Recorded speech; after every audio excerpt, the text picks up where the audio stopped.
Então nós vamos para a palavra de Deus, mas antes de nós abrirmos a Bíblia, eu gostaria de fazer uma oração rapidamente, assim como nós estamos fechando os olhos. Grandioso Deus, nós te louvamos porque o Senhor sabe todas as coisas. Porque o Senhor tem dirigido a nossa vida até esse momento. E acima de tudo, porque o Senhor tem poder para perdoar e transformar a nossa vida. E nesta manhã de sábado, Deus, queremos abrir a Tua palavra. Que ao abrirmos a Tua palavra, Senhor, não possamos ouvir apenas um homem falando, mas que realmente o Teu Santo Espírito venha nos visitar. Para isso, Senhor, nós te rogamos que o Senhor paralise todas as forças do mal. Que o Senhor nos ajude, ó Pai, a nos desligarmos das coisas seculares deste mundo, das demais preocupações que têm afligido a nossa vida. E nesse instante, ó Pai, possamos estar conectados com o Senhor. Por isso, ó Deus, perdoa os nossos pecados. E unja, Senhor, os nossos ouvidos para ouvirmos a Tua voz. Pedimos por Jesus. Amém. Amém. Muito bem, no livro de Lucas, capítulo 10, nós temos aqui a parábola do bom samaritano. Eu tenho certeza que você já ouviu essa parábola muitas vezes em pregações, você já cantou. E no livro de Marcos diz o seguinte, que Jesus não ensinava nada a não ser por meio de parábolas. E ao todo, mais ou menos, Jesus contou 44 parábolas somente no Novo Testamento. E por que Jesus fazia isso? Porque muitas pessoas se infiltravam no meio daquelas pessoas, dos ouvintes de Cristo. E se Jesus falasse abertamente sobre os seus perseguidores, talvez eles teriam matado ele antes da hora. Então Jesus usava parábolas. E aqui na parábola do bom samaritano, eu vou ler, você que trouxe a sua Bíblia, você pode me acompanhar. Nós vamos aprender aqui mais algumas lições que Jesus tem para nós nessa manhã. A partir do versículo 25, diz o seguinte: levantou-se certo doutor da lei e, querendo pôr Jesus em provas, perguntou-lhe: mestre, que farei para herdar a vida eterna? Jesus respondeu: o que está escrito na lei? Como lês? Respondeu-lhe o homem: amarás ao Senhor teu Deus de todo o teu coração, de toda a tua alma, e de todas as tuas forças, e de todo o teu entendimento, e a teu próximo como a ti mesmo. Então Jesus lhe disse: respondeste bem, faze isso e viverás. Ele, porém, querendo justificar-se a si mesmo, disse a Jesus: e quem é o meu próximo? Respondeu-lhe Jesus: descia um homem de Jerusalém para Jericó, e caiu nas mãos dos assaltantes, os quais o despojaram e, saqueando ou espancando, se retiraram, deixando o meio morto. Casualmente, descia pelo mesmo caminho certo sacerdote, que vendo passou de largo. De igual modo também o levita chegou àquele lugar, e vendo passou de largo. Mas um samaritano que ia de viagem chegou perto dele, viu-o e moveu-se de compaixão. Aproximando-se, atou-lhe as feridas, deitando-lhes azeite e vinho. Então, pondo sobre a sua montaria, levou-o para uma hospedaria e cuidou dele. Partindo no outro dia, tirou 2 denários, deu-os ao hospedeiro e disse-lhe: cuida dele, e tudo que demais gastares com ele, eu te pagarei quando voltar. Qual desses 3 parece que foi próximo daquele que caiu nas mãos dos assaltantes? Ele disse: o que usou de misericórdia para com ele. Disse Jesus: vai e faze da mesma maneira. Muito bem. Irmãos, como todos nós sabemos, os samaritanos e os judeus eram inimigos mortais. Então, Jesus usou essa parábola não apenas para ensinar uma verdade, uma lição espiritual para aquele homem, aquele doutor da lei que estava querendo pôr ele em provas, mas também na sua onisciência, na sua onipotência. Jesus estava nos vendo hoje. Ele sabia que nós deveríamos e que nós precisaríamos dessas lições que contém aqui nessa parábola. Talvez você já ouviu essa parábola muitas vezes, usando como se nós teríamos que ser o samaritano ou o próximo desse homem. Assim como esse doutor da lei teve que reconhecer que o samaritano foi o próximo, ele nem usou a mencionar o nome samaritano, mas disse aquele que usou misericórdia.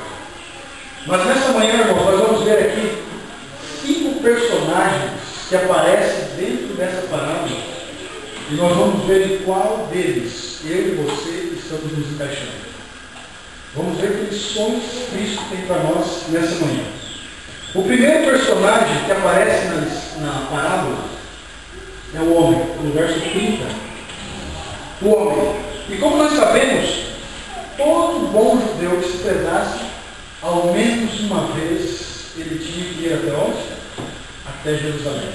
Até a cidade de Jerusalém, para ali adorar a Deus ou participar das festas, e principalmente a festa da Páscoa. Né? Mas, nesta manhã, eu tenho uma pergunta em particular para cada um de nós que estamos aqui nessa manhã. Para você que está ouvindo, você que é um cristão, qual é o nosso objetivo ou o seu objetivo como cristão? Aonde você quer chegar? Por que um dia você decidiu se batizar? Por que um dia você decidiu fazer parte dessa igreja? Por que um dia você decidiu aceitar a Jesus como teu Salvador? Aonde você quer chegar? Como cristão? Teremos muitas respostas. Podemos interagir. Alguém tem alguma resposta? Onde nós queremos chegar? No céu, né, irmão? Exatamente. A irmã também concorda com ela, né? Queremos chegar no céu. Muito bem. Mas olha só, vou aculinar de minha pergunta. Vamos esforçar um pouquinho a nossa mente. O que existe lá no céu? Esperando os cristãos, as pessoas, os vencedores, os que serão salvos. O que existe lá? Muitas coisas boas, né? Uma delas, Jesus, com certeza, Cristo está lá me esperando. Mas Jesus está aonde lá no céu? Onde ele está lá no céu? Que lugar? Olha, no lugar santíssimo. Esse lugar santíssimo faz parte do quê? Olha só, vamos forçando. Do santuário celestial. E o santuário celestial está aonde lá no céu? Onde? Perto do trono de Deus, eu ouvi Jerusalém, parece? Alguém falou? A nova Jerusalém. Irmãos, por que eu estou forçando a nossa mente para nós pensarmos nisso? Ou seja, olha que injustiça que acontece com as coisas do mundo. O mundo hoje, ele te oferece todos os tipos de diversões. Te oferece tudo. Tem música para todo tipo de gosto. Não é verdade? Tem roupas para todo tipo de gosto. Ou seja, aparentemente o mundo é muito mais vantajoso do que você pensar em alguma coisa do céu. Os prazeres, as coisas, os sabores do mundo. Mas quando o mundo apresenta alguma coisa em relação ao céu, ele apresenta uma nuvenzinha e uma pessoa vestida de branco com uma coroinha na cabeça e uma harpa, numa monotonia terrível. Mas o céu não é assim, irmãos. De acordo com a Bíblia, Apocalipse 21, o céu é um lugar. O céu é um planeta. O céu é um país. E o centro desse país, a capital desse país, que nós chamamos céu na Bíblia, é a Nova Jerusalém. Sabe? E o nosso maior objetivo, o nosso foco como cristão, deve ser o quê? Chegar aonde? Dentro desse lugar. Devemos entrar na Nova Jerusalém. Esse é o nosso maior objetivo como cristão. Porque não é uma fábula, não é uma historinha da carochinha, é um lugar real.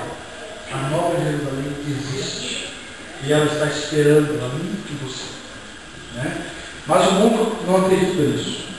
Sabe? E como todo bom cristão, o nosso objetivo deve ser entrar pelos portões da Nova Jerusalém.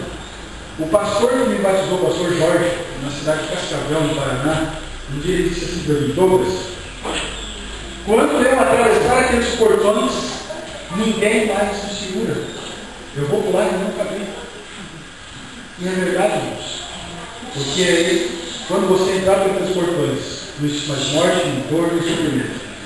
Mas como eu disse, o homem que aparece aqui no verso 30 da parábola, ele pode ser eu ou pode ser você. Mas qual é o problema desse homem? O verso diz assim: descia um homem de Jerusalém para Jericó. Você percebeu o problema desse homem? Este homem, ele não estava indo para Jerusalém. Ele não estava focado em Jerusalém. Ele estava descendo para Jericó. E o que é Jericó? Jericó é o mundo. Tudo que o mundo oferece. Né? As diversões, os prazeres, o sexo livre que está sendo pregado, a sensualidade, tudo. Os sabores do mundo, as cores, as luzes do mundo que atraem Jericó. Mas como cristãos, nós não podemos estar descendo para Jericó. Devemos estar subindo para Jerusalém. E quando Jesus usa essa expressão, descia, ele quer dizer muito mais do que apenas descer no caminho. Mas Jesus está querendo dizer que este homem se encontra numa decadência espiritual. Ou seja, a sua vida espiritual não está mais subindo os degraus da fé, mas ele está descendo. E está retrocedendo em direção ao mundo novamente, que um dia ele escapou. Irmãos, muitas vezes nós podemos estar nessa situação. Muitas vezes eu e você talvez estamos numa decadência espiritual. Se você me perguntar assim, mas Douglas, o que é uma decadência espiritual? Eu poderia responder o seguinte: o que é o sucesso espiritual? Sucesso espiritual é quando você está bem com Deus, não é mesmo? Quando você dedica horas do seu dia para a oração, quando você tem interesse em estudar a palavra de Deus, quando você está, sabe, com a consciência, não vou dizer limpa, mas tranquila, que você está lutando, que você está buscando fazer a vontade de Deus. Ou seja, você está no processo de santificação. Santificação nada mais é do que você viver no mundo de pecado, procurando fazer a vontade de Deus. Isso é sucesso espiritual. E quando nós não nos encontramos nessa situação, nós estamos numa decadência espiritual. Não temos mais aquele ânimo para orar. E nem aquele ânimo para estudar a vida. E muitas vezes, no final do dia, muitos de nós, quando vamos fazer a nossa última oração da noite, pensamos assim: não vou nem orar, porque fiz tanta coisa errada durante esse dia, que Deus não vai nem me ouvir. Não tenho ânimo de orar, nem de agradecer pelo dia. Imagina, olha o que eu fiz durante esse dia, por que Deus vai me ouvir? E aí então não fazemos nem essa oração. Quando estamos nessa situação, irmãos, estamos na decadência espiritual. E aí então nós abrimos uma brecha. E agora entra em cena o segundo personagem da parábola, que aparece ainda no verso 30, diz assim: e caiu nas mãos dos assaltantes, os quais o despojaram e espancando-o, se retiraram, deixando-o meio morto. Olha que interessante. Irmãos, só existe um tipo de ser que pode se encaixar aqui nesse personagem, os assaltantes. Quem é esse ser? Pelo amor de Deus, não pode ser eu e nem você. Somente Satanás e os seus anjos. Eles são os assaltantes. Porque quando você está numa decadência espiritual, você se torna vulnerável. E aí então Satanás com os seus demônios entram em cena na vida do crente. E quais são os objetivos de Satanás? Olha só, despojar. O que significa despojar? Espoliar, desapossar, privar, roubar, saquear. Isso é despojar. Ou seja, se nós pegarmos no livro de Gálatas, capítulo 3, verso 27, Paulo diz o seguinte: que quando você é batizado, você é revestido de Cristo. Quando você aceita Jesus como Salvador e se batiza, você está revestido. E Satanás fica muito irado, ele quer tirar isso de você. Mas ele usa algumas ferramentas, né, como contendas, fofocas, intrigas, para deixar o cristão desanimado. Mas o objetivo dele não é apenas isso. Ele quer espancar. Ou seja, ele sabe aonde você sente dor. Ele sabe aonde mexer na sua vida. Ele sabe o seu ponto fraco. Muitas vezes nem você mesmo sabe, mas ele sabe. E ele quer te espancar, quer fazer você sofrer. Esse é o objetivo de Satanás. E aí então o verso diz que ele mata o cristão. É isso? Ele mata? Não. Olha o que ele faz. Ele se retira e deixa o cristão meio morto ou semi-morto. Irmãos, existe alguma coisa mais triste para Deus do que um crente ou um cristão meio morto? Ou seja, quando você olha para ele, você não sabe se ele está vivo ou se ele está morto. E tem outros expressão que aparece no livro de Apocalipse, capítulo 3, que o próprio Jesus usa, que é morno. Não é quente e és morno, estou a ponto de vomitar-te. Irmãos, não tem coisa mais triste que o Senhor Deus do que ver os seus filhos que um dia estiveram quentes, que um dia tiveram o primeiro amor, mas hoje se encontram nesse estado, morto ou meio morto. Satanás não tem o objetivo de matar, mas deixar meio morto. E aí agora na parábola também entra em cena o terceiro personagem, os personagens, né? Que se encaixam como terceiro personagem. Pode ser eu, pode ser você também. Vamos ver, quem são eles? Verso 31. Casualmente descia pelo mesmo caminho certo sacerdote que vendo passou de largo. Daí a pouco também um levita chegou ao mesmo lugar e vendo passou de largo. Ele passou por longe. Irmãos, olha essas duas palavras, levita e sacerdote. Quem se encaixaria aqui nesses personagens? Sacerdote. O que será que é o sacerdote? O que vocês acham? Oi? Muito bem, eu estou muito feliz na resposta. Os líderes. Tem gente que fala assim, o pastor. Mas não apenas o pastor. O pastor é um líder, é o sacerdote.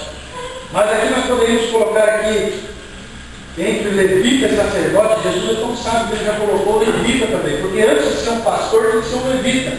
Porque a tribo de Levi foi a tribo escolhida por Deus para ministrar as cerimônias religiosas do santuário e de toda a nação de Israel. Ou seja, eles eram os representantes de Deus perante o restante do povo e da nação. Então, aqui se encaixaria não somente o pastor, mas ancião, diácono, líderes de ministérios, obreiros bíblicos, todos que ministram a palavra de Deus, que ministram algum tipo de cargo na igreja, se encaixariam aqui no sacerdote e no levita. Mas olha que interessante a atitude desses dois. Quando eles chegaram naquele caminho, eles viram aquele homem caído dentro do caminho, todo cortado, ensanguentado, todo machucado. E o que eles fizeram? Eles passaram de largo, por longe. Mas qual seria o correto para esses líderes fazerem? O que eles tinham que fazer? Ajudar? Com certeza. Ajudar. Eles deveriam ajudar esse homem.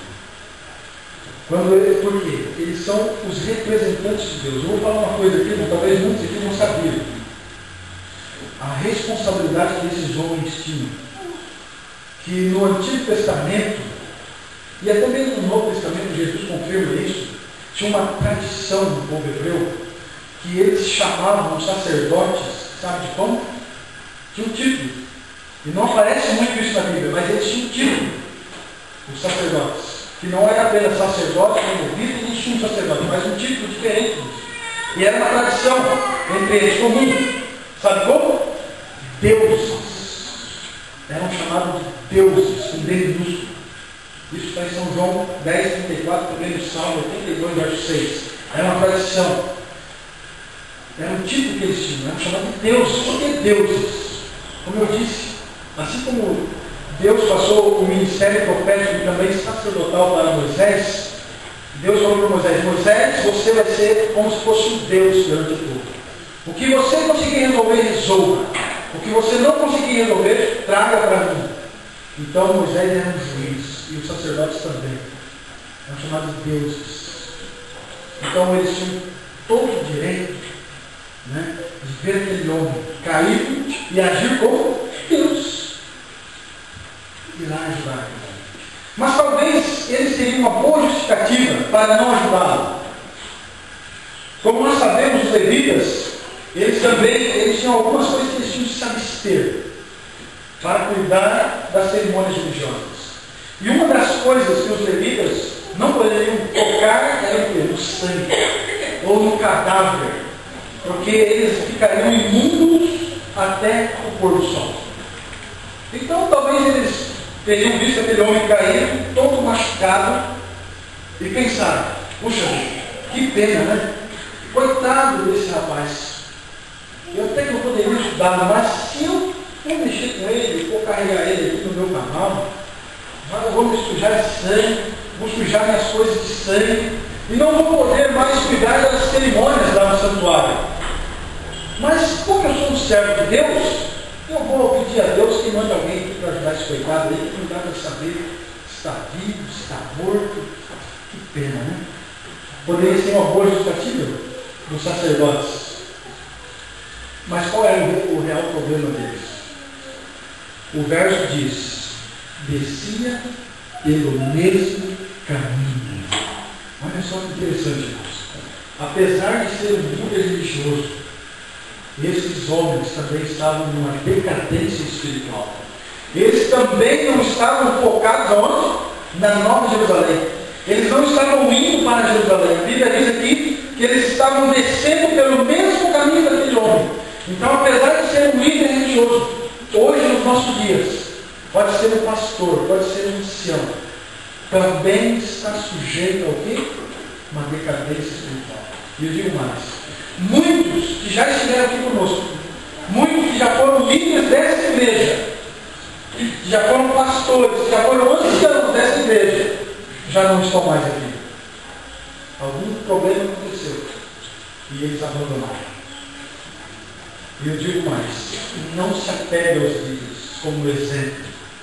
Ninguém é exemplo para ninguém. Quando Cristo olha aqui para a terra, ele vê todos em nível só. Todos miseráveis, pecadores, carentes da graça de Deus. Apenas tipos diferentes. Responsabilidades diferentes. Talvez alguns tenham o título de pastor, o título de ancião, e uma responsabilidade diferente. Mas todos somos pecadores e sujeitos ao pecado. E também a ter uma decadência na nossa vida espiritual. Irmãos, e a pergunta que eu faço aqui nesse personagem: como nós estamos reagindo quando nós vemos o nosso irmãozinho caído à beira do caminho? Aqueles que já estiveram aqui conosco, mas hoje não estão mais. Como você vê aquele irmão que senta do seu lado, quando você vê talvez uma atitude suspeita ou pecaminosa? Qual é a sua atitude? Você quer ajudar ele? Ou você quer correr da igreja e dizer: vamos reunir a comissão, o pastor tem que instruir ele? Quantas vezes você já teve essa atitude de reunir a comissão para resgatar alguém que um dia esteve aqui? Para nós refletirmos. E agora, irmãos, entra em cena o quarto personagem, e eu creio o mais importante e principal personagem dessa parábola, que é o samaritano. A partir do verso 33 diz assim: mas um samaritano que ia de viagem chegou perto dele, viu-o e moveu-se de compaixão. Aproximando-se, atou-lhes as feridas, deitando-lhes azeite e vinho. Então, pôs sobre a sua montaria e levou para a hospedaria. E partindo no outro dia, tirou 2 denários, deu ao hospedeiro e disse que tudo que demais gastares com ele ia pagar quando voltar. A pergunta para nós é a seguinte: quem é esse bom samaritano? Quem se encaixaria aqui nesse personagem do bom samaritano? O que vocês acham? Os cristãos? O cristão verdadeiro? Olha só. Tem mais alguém que concorda com a irmã aqui? Irmãos, tem uma pessoa que se encaixa. Você disse? Quem é? Que se encaixa aqui? Ah, você concorda, né? Olha só, uma pessoa se encaixa. Jesus Cristo. Jesus Cristo. E nós vamos ver aqui alguns detalhes desses versos que confirmam se realmente esse bom samaritano é Jesus ou não. Olha só, primeiro, o título da parábola diz assim: o bom samaritano. Se nós pegarmos Mateus 19, Jesus diz assim: bom só é um que é Deus. Jesus é Deus? Sim, Jesus é Deus. E Jesus é bom? Sim. Então aqui ele já se encaixa pelo título. Mas o verso diz assim, o verso 33: um samaritano que ia de viagem. Ou seja, olha que interessante, esse samaritano, a Bíblia nos está dizendo aqui, nem que ele estava indo para Jericó, descendo, e nem que ele estava subindo para Jerusalém. Mas ele estava indo de viagem, ele era um viajante, ele não era aquele lugar. Irmãos, eu pergunto: Jesus, quando esteve nesse mundo, ele era desse mundo? ele pertencia a esse mundo. Olha só, vou ler um verso rapidamente aqui. Segure aí na São João, aliás, em Lucas 10. Eu vou ler aqui um verso do livro de São João, capítulo 18. E o próprio Cristo vai responder para nós se realmente ele não era deste mundo. São João 18, o verso 35 e 36. Eu fico imaginando o que se passou na cabeça de Pilatos quando Jesus falou essas palavras para Pilatos. Olha só, replicou Pilatos: sou eu judeu? A tua nação e os principais sacerdotes te entregaram a mim. O que fizeste? Respondeu Jesus: o meu reino não é deste mundo. Se fossem os meus súditos, combateriam para que eu não fosse entregue aos judeus. Mas agora o meu reino não é daqui. Jesus era daqui? Não era. Sabe, eu fico imaginando a cabeça de Pilatos deve estar no nó. Porque Jesus era judeu. Era do reino da Judéia. E agora ele diz para Pilatos: meu reino não é daqui. Os meus súditos não me entregariam a Deus se meu reino fosse daqui. Eu não sou daqui. Imagina, Pilatos deve ter pensado: rapaz, de onde tem esse camarada? E ele tem súditos. É um rei ainda. Tem súditos. Caramba, quem deve ser esse homem? Imagina o que passou na cabeça de Pilatos. Mas aqui Jesus está comprovando por suas próprias palavras que não era deste mundo. E o verso ainda continua dizendo o seguinte: além de não ser daqui, diz que ele teve compaixão. Jesus, ou seja, o bom samaritano, ele teve compaixão. E quando ele se aproximou daquele homem, movido de compaixão, um sentimento que só existe no coração de Deus, não existe no coração do homem. Porque compaixão não é apenas você sentir tristeza pelo sofrimento dos outros, mas é você ter uma atitude semelhante, você fazer algo a respeito. E o que o samaritano fez? Ele chegou e a todas as feridas, ou seja, ele fez um tratamento, os primeiros socorros, com aquele homem. E ele cuidou das feridas daquele homem. Irmãos, aqui também me lembra muito de Isaías 53. E também no começo do livro de Isaías, o profeta Isaías diz que nós estamos cheios de chagas, de feridas abertas, ou seja, os nossos pecados são feridas. E Jesus tem o objetivo de curar as nossas feridas, o Messias. E aqui o verso diz assim: deitou-lhes azeite e vinho. Todos nós sabemos que o azeite na Bíblia tem um simbolismo. E o que significa o azeite? O Espírito Santo. E o vinho, o que significa? O sangue de Cristo. Então o que Jesus está usando para sarar as nossas feridas? O Espírito Santo e o seu sangue. Sabe, quando você reconhece que é um pecador, quando você sente o desejo de seguir a Deus, de dar uma conversão na sua vida, de mudar de vida, de ter uma transformação, é uma obra do Espírito Santo. Mas quando você olha para os seus pecados, você vê que você não tem como pagar o preço. Muitas vezes você olha para você e diz: estou longe demais. Sabe, mas quando eu fui para me batizar, eu cheguei para o pastor e falei: pastor, eu não posso me batizar. Aí o pastor perguntou: mas por que você não pode se batizar? Eu falei: pastor, olha comigo, estou cheio de pecado. Tem um monte de coisa na minha vida que eu tenho que resolver. E aí eu me confessei rapidamente para o pastor. E o pastor olhou para mim e falou: Douglas, o batismo é para você. Não é que você não pode, você deve ser batizado. Porque Cristo pagou o preço dos seus pecados, com o seu sangue. E isso está revelado aqui para nós nessa palavra. O azeite, o Espírito Santo, e o vinho, o sangue de Cristo. E diz ainda que ele colocou esse homem, ele não apenas curou esse homem na beira do caminho, mas ele colocou sobre a sua montaria e levou para uma hospedaria. Sabe, irmãos, muitas vezes na nossa vida espiritual nós estamos sendo carregados por Jesus. Talvez você chegou aqui nessa manhã carregado. Não era o seu desejo vir até a igreja. Talvez quando você foi sair da sua casa, você brigou com os seus filhos, você discutiu com o seu marido, com a sua esposa. E você chegou a pensar: o que adianta ficar a semana inteira bem? Aí acorda no sábado brigando. E ainda quer ir para a igreja.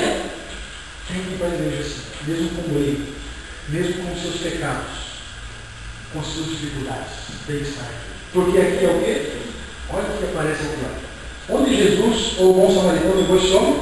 Para uma hospedaria. E a hospedaria é o quê?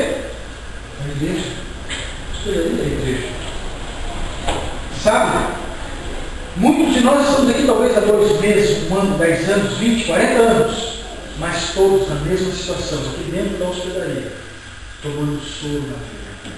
Tomando remédio. E agora entra em cena o 5º e último personagem da parábola, que se encontra dentro da onde? Da hospedaria, que é o hospedeiro. E quem é o hospedeiro? Quem é o hospedeiro? Eu e você. Nós somos os hospedeiros. Sabe? E muitas vezes você pode dizer, não, mas eu não tenho como fazer nada. Eu não posso fazer nada para a obra de Deus. Mas aí Jesus disse assim, deixei 2 denários para você. Em outras parábolas, Jesus também ilustra os denários como o quê? Bancos, os talentos, não é mesmo? Ou seja, nós temos os recursos necessários para fazer a obra de Deus. Ele não deixou a sua igreja ou a hospedaria sem recursos. Ele deixou 2 denários para o hospedeiro. E vamos comprovar se realmente esse bom samaritano é Cristo Jesus. Olha o que ele diz no final do verso 35. E o que mais gastares com ele, eu te pagarei quando voltar. Irmãos, quem vai voltar? Jesus Cristo. Realmente Jesus se enquadra então aqui no bom samaritano. Talvez eu e você não somos o bom samaritano. Mas Jesus termina a parábola dizendo assim, olha só, vai e faz da mesma maneira. Nós podemos indicar o bom samaritano. Sabe, eu gostaria de terminar essa mensagem com 3 perguntas. 3 perguntas para mim e para você, para nós refletirmos. A primeira pergunta diz o seguinte: há quanto tempo eu sou um cristão? Não precisa me responder, só reflita. Quanto tempo eu sou um cristão? Uma pergunta bem pessoal. Agora a segunda pergunta diz o seguinte: o que eu já fiz nesse tempo que eu sou um cristão? Quantas pessoas eu já ajudei o samaritano a levar para a hospedaria? Ou ajudar o samaritano a curar, à beira do caminho? Quantas pessoas eu ajudei a levar aos pés da cruz no tempo que eu sou um cristão? Talvez essas 2 perguntas compliquem um pouco a nossa vida. Mas a terceira e última pergunta pode resolver a nossa situação agora. A última pergunta é assim: o que eu estou fazendo agora? O que eu estou fazendo agora? Talvez em todo o meu tempo de cristianismo eu não fiz nada, mas Jesus está me convidando para mim fazer alguma coisa agora. Hoje eu posso mudar a minha situação. Hoje eu posso imitar o bom samaritano. Ou eu posso reconhecer que eu sou o homem caído à beira do caminho. Ou eu sou o líder que muitas vezes está na decadência espiritual. Ou eu posso ser um hospedeiro. Irmãos, como eu disse no começo, o mês de setembro é o mês das decisões. Teremos as decisões da primavera. E se você quer mais um pouquinho de informação, fique depois do culto. E eu vou convidar nesse momento o Sideval. E ele vai cantar uma música. E essa música diz para que o Senhor possa nos usar. Se você quer ser usado, quando ele estiver terminando de cantar essa música, você se coloca no pé, que nós vamos orar. Não vou fazer um apelo para você vir até a frente, mas tome a sua decisão onde você está. E no finalzinho da música do Sideval, vamos ficar todos em pé. Vamos fazer uma entrega, pedir para que o Senhor renove a nossa vida.